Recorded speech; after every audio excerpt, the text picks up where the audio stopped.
doing its very first live stream. So we are thrilled to welcome to this platform sessions with Darrel Starkey. How you doing, Darrel? I'm very well, thank you, Dom. How are you?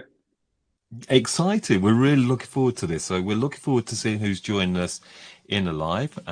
Let's say we're doing this for the first time, so I can already see how you're doing, Samantha. We can see that you're in there. So what are we going to get from you tonight, Darrel? My course is called WIG, but today I've changed it up just for platform because it's something new. I'm going to do WIG the Insight. So I'm going to touch upon loads of different tips and techniques within this next half an hour, just that when you make a wig, that you have these little things that you can go, that's what I need to do if I'm making a synthetic wig. That's what I need to do if I'm making a human wig. And for the first time ever, an exclusive to platform, I'm going to show you a little bit of my avant-garde collection that I've got coming up soon. It's the first time I've ever done avant-garde. I've been making it, and it's really exciting because it's transforming wigs from hair to unconventional materials as well, and showing that and implementing it into the courses moving forward. With this as well, this is the insight, and then anybody who is interested in learning a little bit more about what it is to do with making wigs, I do online education. I also do in-person education, and I'm traveling the UK as well over the next year, going from Leeds to Aylesbury, Scotland, Wales, everywhere, doing this live education so people can actually see this in person and make wigs alongside with me, questioning everything that they need to know. Because I found my niche. It's took me a long time, but wigs is such a passion and something I feel like the industry is moving forward to. So yeah, I'm really excited for it. I can see the comments, which is great. First time ever, they actually pop up here. So Sarah, any questions you have as I go along, please just pop them there. If I do miss them, Dom's co-hosting for me, and we will get them all going. But Great. yeah, it's Yeah. amazing. Yeah, this is really exciting. It's great to see you all joining us, by the way, Emma, Sam, Sarah. So, yeah, we are trying this out. And again, just to mention, there'll be future people seeing this as a video. This is really as a taster to what Darrel's just describing as his course. Quick question is, where do people find out more on you, Darrel, if they want to go deeper with you on the WIG course? I know that's probably about 3 weeks, but just in general, going forward, if you do more courses in the future. So I'm currently having a website developed that is going to be called WIG. I'm just trying to get the right URL at the top because, as you can imagine, WIG is taken. But I need the right one. So it's just getting that, and it's being built in the background while I'm doing it. So currently, it's all on social media. It's on TikTok and it's also on Instagram. And I do post on Facebook as well when I have courses. And I use the Eventbrite page at the minute for everyone to book tickets. And as soon as the website's built, you'll be able to book tickets through the website directly. And then I'm going to have like filming content like this that you could have lace toppers, you can have how to do a closure, how you can do a frontal panel, how you can do a back panel, and it'll be little mini videos that people can then buy just that piece of information if they don't want to attend a course, and then they've got that forever. So that's something that's going to be coming forward. But that's why I like doing the things like this. The insight was when you asked me, Dom, I thought, you know what? It's a new platform. It's something that people will see in future. And then when they can look back at this and go, do you know what? Like, he's really inspiring me. I want to learn a little bit more about wigs, and that's what I'm going to do. I've got to where I am because of competitions, shows, and shoots.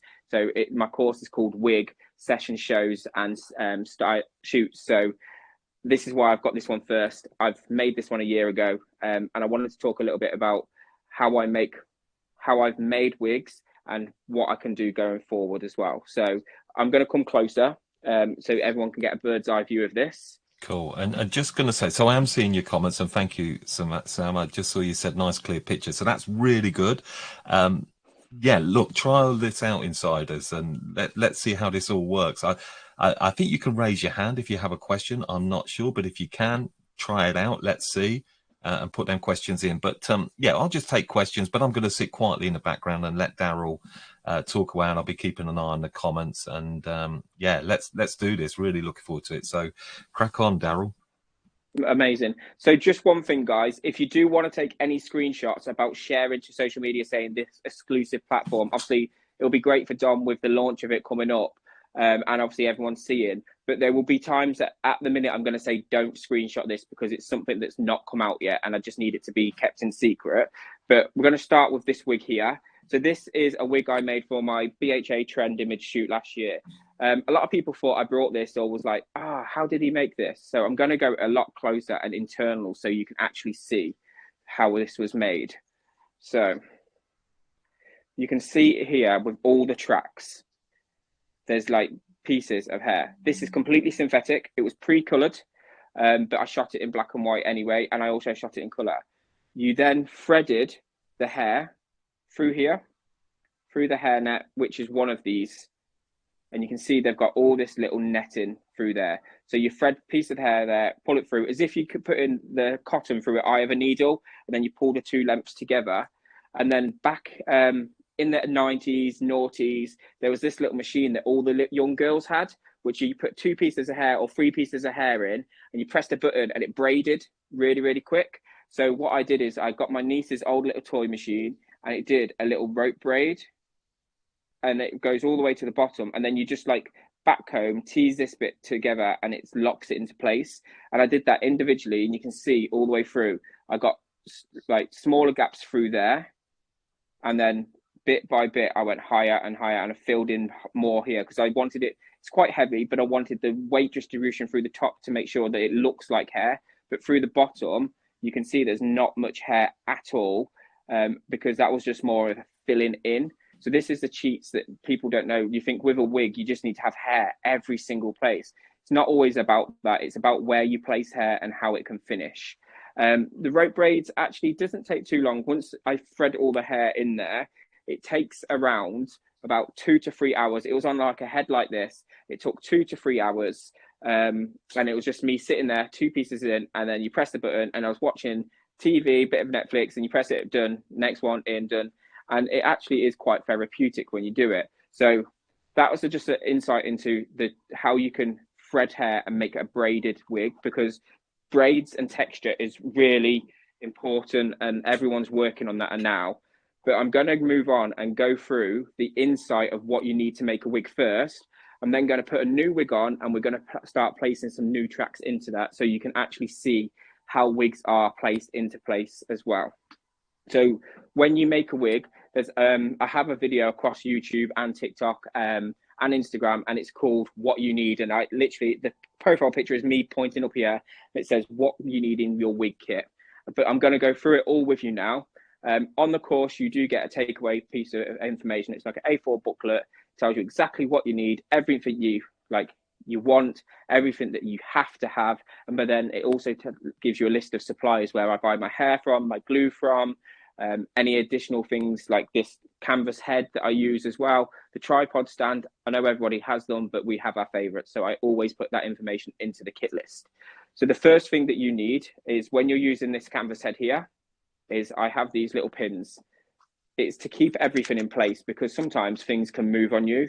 They are little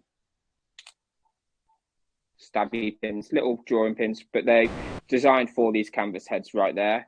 You'll also need a needle, and you'll need some cotton.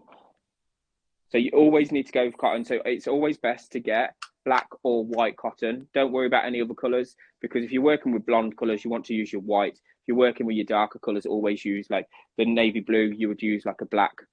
All your other colors from like level 5 and below, use your black color there.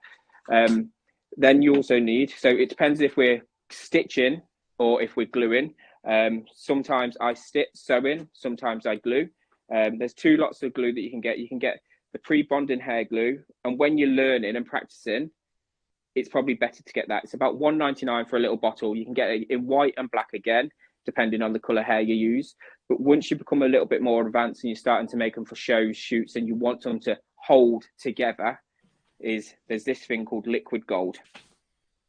It's a non-latex. So the white one you just seen there and the black bottle is like silicone latex based. So some people could be allergic to that, even if you're not putting it directly onto their scalp. So you could go across to liquid gold. This dries instantly. You don't need a hair dryer, and it's like super glue for wefts of hair. It's got a pipette on there, so it's really easy to like place there. And it just sticks so much better, and you can whip the hair around a lot more and it won't fall to pieces. You then need some cling film, because you want to wrap the underneath of the heads to keep them nice and clean for future use. And then you need hair nets, and you can get them in blondes. This is classed as their blondes. You can get dark browns, and you can also get blacks, depending on obviously the type of color that you're using. These are not actually what you are then going to glue onto. These are just to give an extra layer of protection. I've got this one here so you can see where I've done it before. You can see where the glue seeped through, but because I've used this and cling film underneath this, it's protected all of the other materials for future use to keep all your kit looking clean. You'll see that when I pulled it off underneath, it's pulled some of the cling film with you, and it had the black glue on there as well. So you need these. These are like $1.99 for a pack of 5 from Packs. You then need the actual wig caps that you're going to use to glue, sew, or anything like that. So you have hard front and you have lace front. This is a hard front one. Hard front basically means if you long as you like you're having a fringe, anything like that, it's not going to melt away and look natural. So a hard front is something that you're not going to melt into the head. You just place it on the head and it's got a fringe or it's got bangs, it's got something like that, but you're not going to melt into the head. So this is a hard front one. You can get them, sometimes they've got like different patterns here. Sometimes they're all mesh net.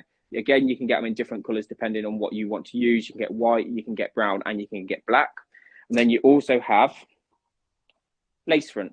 So this is a lace front one here. So you'll see this got lace at the front. Internally, it's the same. It's all lace there. But then through the back, it's exactly the same as the previous cap. The difference with lace front is this is what traditionally you'd wear if you're going to do daily use of the hair or wear it for a longer period of time. So drag queens wear it. People that have lost their hair and want a wig that looks seamlessly, you then cut the lace and then you can glue and melt that lace into your scalp. And with the course, we teach you how to do hard front and lace front. And we also look at different closures because you can have a hard closure or you can have a natural closure where it looks real in the hair. So this, like when you're wearing that on there, it looks like it's your hair, looks like your scalp, and again, you do it to the colors. You'll also need hair. So the hair I'm going to be using to show you how to place in is 40 inches of blue hair that I've pre-colored. So it's colored with 0.4 intensive color, and it's just literally hair that's on a track that you buy as wefts. So this is human hair, so I like to work with human hair, but I have worked with synthetic as well, depending on what I wanted to do. Hence this one. This is synthetic as well. But you have to have hair ready. You've got anything like me, so I'm doing a shoot in a couple of days, and this is all extra hair that I need. So I've pre-colored models, I've pre-colored wigs, but always have extras, because if you're going to do a show, shoot, or even a session styling event, and you put the wig on a model, or the color is, and it's like, damn, I need more. So always have extra, never have less. So once you've done that, I'm going to take this wig off. I'm going to put this one on. So they're the core pieces that you need to make a wig. You also need really crappy scissors.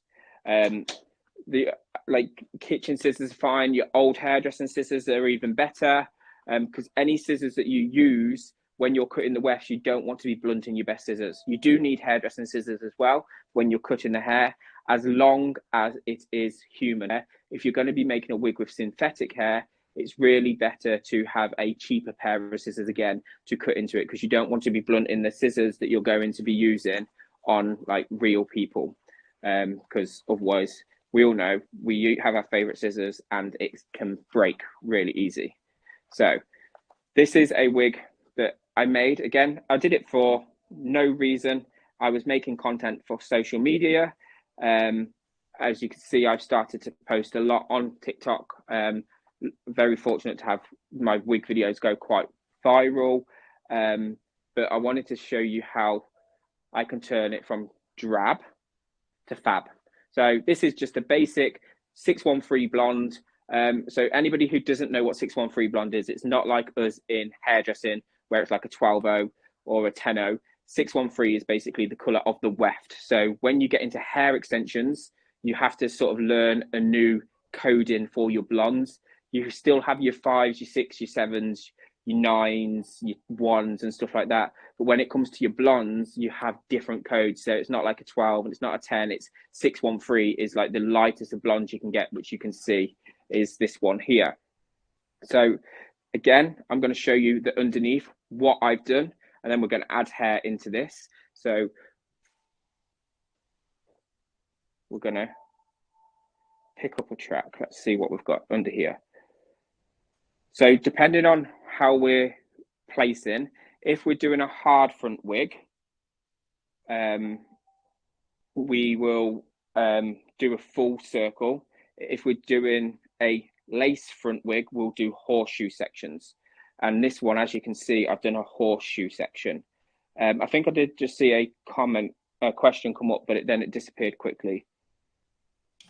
Yeah, we did. Let me pull my camera back on. So it's coming from Samantha. She's asked, are the scissors I used for my training heads okay? Yeah, they're perfect. It's just the ones that you're not using on clients. You don't want to ruin your best material, your equipment. I use the tools I use. I've got a wig kit. I've got a session kit. I've got a shoot kit. So I always keep my kits separate depending on what I want to do. But yeah, like these ones I brought, it was like from Tesco for about £4. It just cuts through the lace, cuts through the lace, it cuts through the wefts easy without blunting any scissors that are better for me. But yeah, just not your best. You can go on Amazon. Like, you know, when you start out at school, like at college, and you buy the cheapest rubbish pair of scissors to just practice on a doll head, they're the type of scissors that you need. So you'll see here, so with this one, this is a lace front. So lace front, again, being the bit that it looks realistic. It looks like a person's hairline. It looks like their scalp, because you can see like it looks their scalp there. You'll mount this into your head. So with this, I did a horseshoe section. So a horseshoe section, for anyone who don't know, is a U. And so when you're doing lace front, you do a U. And when you do a hard front, you do a O. So U and O. So they're the two different things. So a U is because you're stopping here at the sides. So you got your temples. So you'll never go from the temple anywhere above. Where when you're doing a hard front, you'll be wrapping it a full circle, because then you're going to cut a fringe or curtain bangs in there. So with this one, we're doing a U, but we're going to add some colour in there. So you'll see it stops at there and it comes back. And you'll see underneath, there's not much difference because that's a blonde there. So that's actually the wig cap, and there's negative space. The reason I've left negative space is because if I was to use this on a show, a shoot, a session event, once you put it on the model hair, you don't know if it's going to be too thick. You don't know if it's going to be too thin. You don't know if they're going to have to add stuff, take stuff away. So always leaving a bit of negative space allows you to then be able to put new stuff into the hair. Or to your wig. So I'm going to add in some blue just to give it a bit of a pop of colour. So what you always do with this is you get your hair and you're going to measure the space that you want. And remember, you've worked in a U section. So even though I'm only doing the front piece, I'm still got to work in a curved arch section. So you don't want it to go straight. You still need to follow the pattern and curve arch it. So you go onto the section there. We're going to go around and just take it there. So you can see straight away, that's where I need to cut. Get my scissors where you've measured. And again, you're just cutting off. You can either put this piece of hair over your shoulders, or if you've got a table, like I always make sure I've got a table ready, I put it there. I'm going to move this and I'm going to show you the difference between two sides of weft as well. So you can see how that's really, really white, and that's not as bad. There's not much difference, but there's a slight difference, and it's finding out that which one should go against the head. So when you run your finger across it, you'll have a smooth side and you'll have a rough side. The rough side is the bit where you place your glue to then place onto the head. Hold your hair in your hand so it's clamped. So that's quite tight. It's not going anywhere. You can do this on the table if you feel more comfortable. If you've like been doing it for a while and you're comfortable, you can do it by your in your hand. You're then going to get your glue, and you're going to place not a lot, just across the rough side of your weft.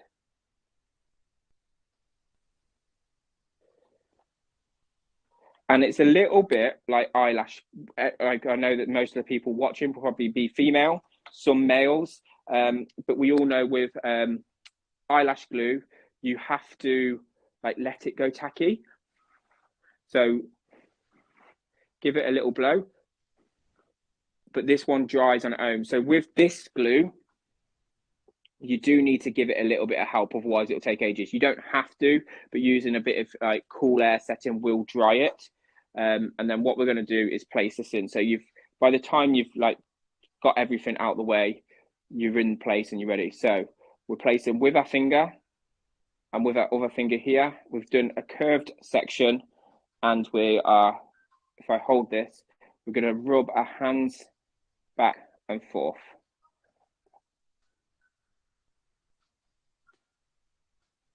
And you can see that's just adding colour instantly, and it's stuck. So then you can then start to take your clips out.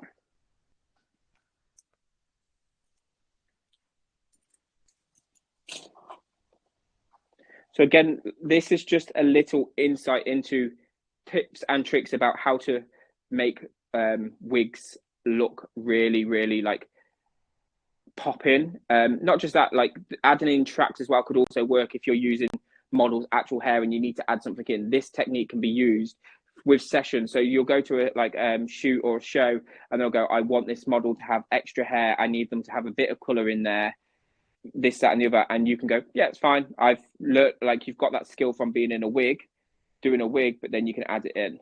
So you can see now, like underneath, there's just this pop of blue. And that's just from one. You've got this pop of color just through one. So you can imagine if you start to do that all the way through, I could take it a little bit higher, add in another one, but this is more to show you. And if you want to learn how to make the actual full wig itself, I'm doing an online course on April the 16th, which is 3 hours course, and I'll be making 2 wigs in front of you live with you all on, it's in a private Facebook group, and we'll be making a lace front, and we'll be making a hard front as well. So you can see both the U and the O, exactly how they fit in for you. But you can just see, like, that's the one side. There's nothing there. It's just your 613 blonde, which is your weft color. But then you've got this color underneath, and it's just got something. So if you wanted to, like, if you wanted to add a braid in here, something like that, you've got color and you've got play and you've got movement through it as well.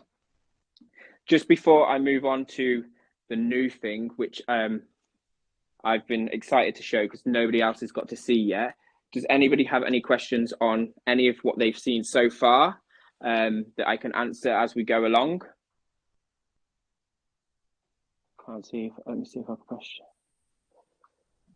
Yeah, I think just looking, Darrel, some of them are raising their hands. So if you are raising your hands, or you do want to put a question in, just keep them in there, and Darrel can see the comments coming in. But it's looking great. Really enjoying this. So just keep an eye on the screen, Darrel, and then questions, I'm sure. Perfect. So what I wanted to do is, because this is a brand new platform and it's an exclusive platform, and we've been all lucky enough to be invited in before anybody else. I've found my niche in wig making, and I've wanted to not just do the normal when it comes to wigs. I want to now push the boundaries and show a new way of wigs. So this year, for the first time ever, I'm going to be doing an avant-garde collection from wigs that I've made. The first one, I'm going to hide it before I put it on, is from a Indian inspired material. Again, this is going to potentially, once I've done the shoot, I will then have marketing material to then to produce the wig avant-garde course. So again, it's progression. It's showing that I can do my synthetic, I can do my human, and then I can twist it and do it in avant-garde. So it's that progression of my education courses going forward. But yeah, I'm going to start do the WIG avant-garde. Like you've got the WIG Insight, you've got WIG the avant-garde, WIG session shoot and shows. But this is the material. I seen it on Amazon and instantly was inspired. First time ever I've looked at a material and gone, I want to make hair out of this. So it's an Indian inspired piece of material, but I want to create brand new, different like looks out of. Obviously, when this goes out to the platform, I would have shot the collection. That's fine. So that's great, but it's just for today. It's for exclusive for you guys only. So when I spoke to people earlier and you had the difference between, I said that you needed glue or you needed a needle and cotton. These ones with avant-garde, I'm sewing together. So like I said earlier, I've got my needles, and it's better to have curved shaped C-shaped needles, and you've got cotton, again, depending on the color, black or white, because with avant-garde, you need the thing to stay together, especially when it's a structure. So the first one I created is an Indian inspired look, and this is what I've created. This is like a pixie cut inspired sort of look. It goes full circle. It's sort of like I wanted that pixie cut finish on there. This bit is actually, once it's on the doll model, it just disappears there, look. But it's like, once that hits a camera, it's going to sparkle. Hopefully this year I can show it on a stage, because I'd love to see this under a light and show exactly how beautiful it looks. And then the other thing I've been doing, so it's going to be a 8-image collection. Because if it's good enough, I might enter it into British Hairdressing Awards, but there's no certainty on that. I want to start showing, again, a newer material. I want my avant-garde to look like hair, but not be hair. So I seen somebody's house fixes show. It was like something on TV, and it's like how they come across and like 60-minute makeover, and they decorated your house. And they had like these curtain tassels, the big ones, and they hung them off and created like a bunting sort of thing. And I was inspired by that, and I wanted to create something different. So all you need is these curtain tassels. They've got that. You need a crochet hook, because what you'll do is crochet, you pull it through and pull the bit of the tassel through, and then you loop it back on itself to allow them to stick. And I'll show you, I'll put this on the doll head. So I'm going to try and make 2 looks from every single material. So I've got obviously the Indian inspired one, and then this one, which I've created, and I'm currently creating the second look as well of this one. I'm just going to pop it on. But yeah, avant-garde is something I've really sort of like trying to focus on. So we get this in the camera. This is my, it just gives me like 80s sort of walk-in. What am I sewing them onto? Yeah, of course, I'm sewing them on to one of these ones, because it's got the net mesh. You can get a crochet hook through, and you can get a needle through without any issues on there. But yeah, so you've got all this movement. I just love the way it looks all the way around. It looks like it's been chopped and messy, but you've got these pops of color through there as well. And then I'm also creating one at the minute in a completely different color. This one actually took me about 2 hours. It was so easy. And then I've made this piece at the minute. And this one, so you've got like this bob. Once it's, this head's quite big, but once it's, I've wore it myself. Once it's on, it sits like a bob. And then once you've got this one, I'm creating a bowl. And again, I'm going to add a pop of color into this, showing how it is. But with this one, I've removed the lace from the front because you could see through it. And that's when your little pins come into place, because you've got this and then you can stab it in and it's keeping this into place. So it's not moving. So I still have the back to complete because I only started this one earlier today because the colors came earlier. So I need to complete this back part of it. But I'm creating like a little bowl cut that will be really nice. And I'm going to add in some golds and stuff, just a little bit to like pop a little bit of color through there.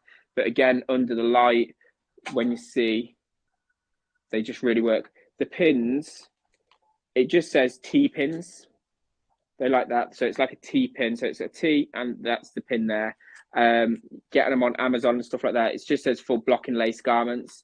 When people make clothing, it's what the pins they use for that as well. So that is my insight into wigs. That's everything from working with synthetic, working with human, and obviously pushing it across to avant-garde. So if anybody does have any questions at all, please just pop them in the comments now. I'll be able to read them. If you are interested in learning more and want to know how to get onto the course, you can DM me through platform. You can check out my Instagram, which is Hair by Darrel. TikTok is Hair by Darrel or Darrel Starkey on Facebook. And on the 16th of April, the course has only got 9 tickets left for that, because I like to keep them inclusive so I can actually answer the questions that people have going out throughout the course as well. Right, I'm in there, so I'm just changing the view there, Darrel. So, yeah, wicked, mate. Really enjoyed that. So powerful. I think everybody's enjoying this. I did see some questions you might have missed. Apologies if you did see these. How long does it, what sort of pins they are? Did you answer that one? What sort of pins they are? Yeah, the pins. Yeah, the T pins, yeah. Okay. I'm just going to ask this question, really, because I think there'll be a lot of people that are maybe looking at this sort of stuff and they'll say, why do I need to learn this type of wiggery? Who's this aimed at? So anybody who's getting into the industry, wigs have become more and more common. Wigs used to be a taboo in the, like, if you wore a wig, you didn't tell anybody you wore a wig. It was hidden. You didn't say anything because it was private. But now, when you have all your celebrities walk out, half of them have like all your Kendall, Kendalls, your Bella, your Hadid sisters. They're all wigs. The Kardashians, it's all wigs. And if you want to get into the world of celebrity shows, shoots, competitions, wigs is one way to go, because we all know models are stupidly expensive now. Rightly so, because we're doing stuff to their hair. But when you do a competition like the British Hairdressing Awards, for instance, you need 8 images, 8 models. For instance, like this year, I'm shooting a collection in like 4 days, 5 days, and I'm doing a color collection, and that would be 8 models. However, you're allowed to use wigs, and if you can make your own, color your own, the costs are vastly reduced, because then you can use them for future as well. Thank you. Yeah, I think that's great. Emma's just put their wigs are massive at the moment. Yeah, she's not wrong there, is she? I think I've noticed through my thankfully I've got a PR agency that do a lot of my stuff within the industry for me, but they put like my course out to colleges, and I've been booked by 3 or 4 colleges now that want to give their students like wig education, which is so good, because they're now bringing in like newer techniques to them, and it's inspiring people that are in like learn the process of learning to become a hairdresser. The hairdressing isn't just cut, color, blow dries. It's also shows, shoots, afro texture, wigs, all that sort of stuff as well.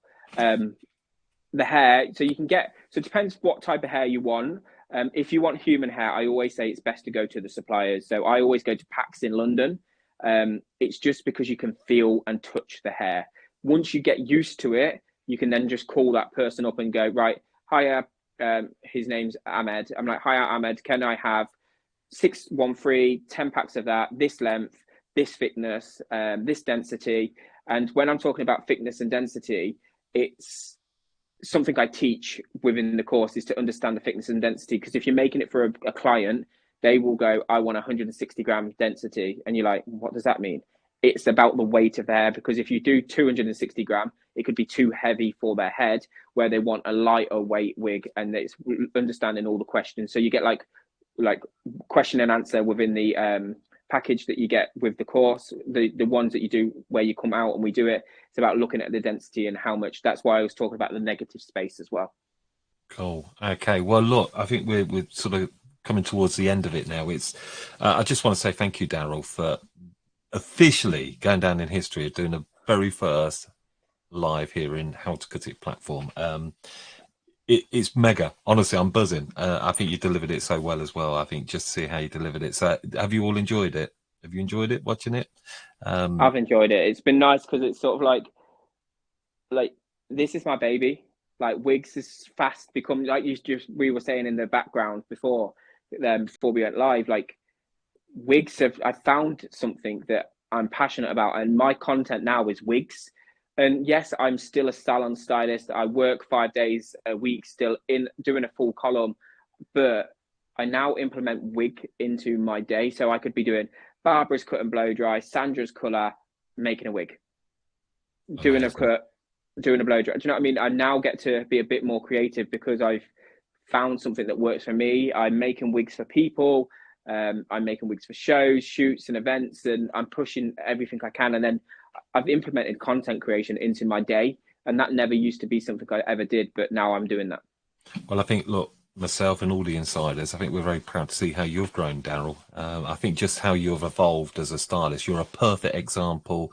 And any of you that are watching this video, yeah, please, if you're looking to somebody to be inspired by, Darrel's, I think Darrel's really sort of pushed himself out there. So again, I know many of you are probably watching this when the course has long passed, but reach out to Darrel, just go and connect on his profile. All his links are there, and just keep a check out, and I'm sure he'll be happy to talk to you about anything. So, look, thank you so much, Darrel.